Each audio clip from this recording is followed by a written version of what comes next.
இன்றைக்கி நம்ம புளிச்ச கீரையில் துவையல் பண்ண போகிறோம். இது காசரக்கீரை கோங்குரான்லாம் சொல்லுவாங்க.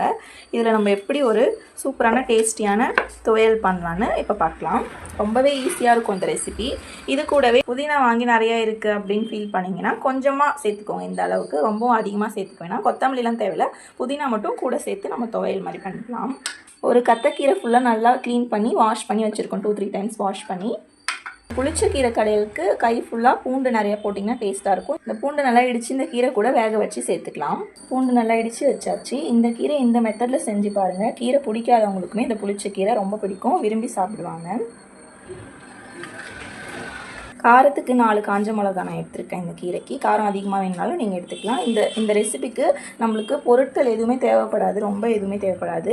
கொஞ்சம் பொருளை வச்சு நம்ம ஈஸியாக சமைச்சிடலாம். கடலை எண்ணெயிலையும் நல்லெண்ணெயில் தான் நம்ம சமைக்க போகிறோம். கடலை எண்ணெயில் கீரையை வதக்கிட்டு நல்லெண்ணெயில் கீரையை தாளிக்க போகிறோம். நல்லெண்ணெய் நம்மளுக்கு வந்து கசப்பு இல்லாத நல்லெண்ணெய் இருக்கும். செக்கில் ரொம்ப கசக்கிறதா இருக்கும். அந்த மாதிரி எண்ணெய் இல்லாமல் செக்கில் ஆட்டின ரொம்ப கசக்கிற மாதிரி இருந்துச்சுன்னா நார்மல் நல்லெண்ணெயில் யூஸ் பண்ணிக்கோங்க. இந்த கீரைக்கு எண்ணெய் கொஞ்சம் தாராளமாகவே சேர்த்துக்கோங்க. டேஸ்ட் அப்போ தான் நல்லாயிருக்கும்.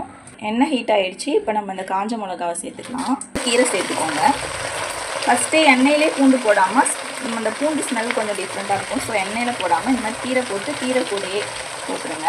அந்த புதினாவையும் நம்ம சேர்த்தாச்சு. கீரை நிறையா இருக்க மாதிரி தெரியும். உங்களுக்கு வதங்கிடுச்சுன்னா ரொம்ப கம்மியாயிடும், ரொம்ப கம்மியாக சுருங்கிடும். நான் உங்களுக்கு காமிக்கிறேன் எவ்வளோ கொஞ்சமாக இருக்குன்னு பாருங்கள். அதுக்குள்ளே மிக்ஸ் பண்ணதுமே வானல் நல்லா சுண்டி போயிடுச்சு. இது மாதிரி தான் ரொம்ப சுருங்கிடும். அதுக்கப்புறம் கீரையே இருக்காது, ரொம்ப ஓண்டாயிடும். ரொம்ப சிம்பிளான ஒரு ரெசிபி, அதே டைமில் உடம்புக்கு ரொம்ப ஹெல்த்தியானது. இப்போ நான் உங்களுக்கு வதக்கிட்டு காமிக்கிறேன்.